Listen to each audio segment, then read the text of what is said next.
we think a multi-asset portfolio makes a lot of sense. That's a great way for a client to potentially diversify their portfolio. Well, when we think of the high yield asset class, and our return expectation for the high yield asset class is roughly coupon-like returns, or 5% in 2022, that's a great way to supplement a client's income in a portfolio. When we look at the convertible asset class, and you look at the returns of the convertible asset class over time, convertibles offer clients an asymmetric risk return. It allows clients to participate on the upside of the equity market, but more importantly, it dampens or cushions the downside when it comes to the volatility. Equities provide clients with the ability to grow principal.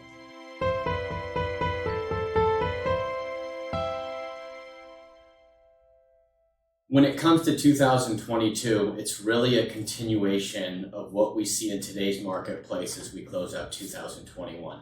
The most discussed topics today are COVID, supply chain, inflation, tapering, and interest rate hikes. So knowing all of these risks in the market, we are still optimistic on 2022. And the key reason of why we're optimistic on 2022 is because of earnings growth. 2021 was a tremendous year of earnings growth for companies.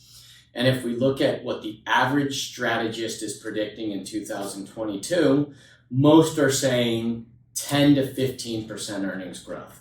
So this earnings growth is really a key driver to why we're positive on the markets in 2022.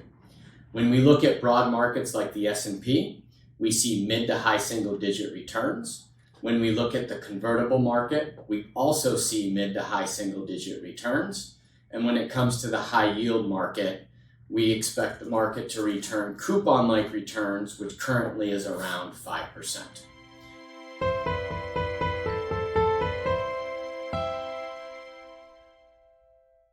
We do think that volatility will pick up in the marketplace.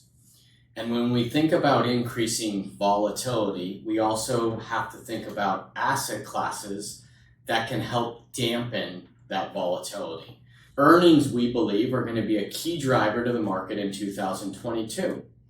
That means that identifying companies that have the ability to meet or exceed expectation are going to be very important when it comes to performance in 2022.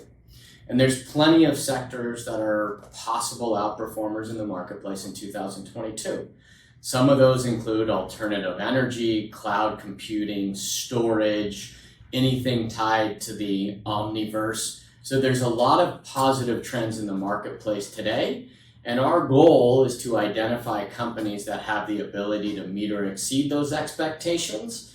And more importantly, identify asset classes that don't sacrifice upside participation, but more importantly, in a period of rising volatility, how can we cushion or dampen that volatility?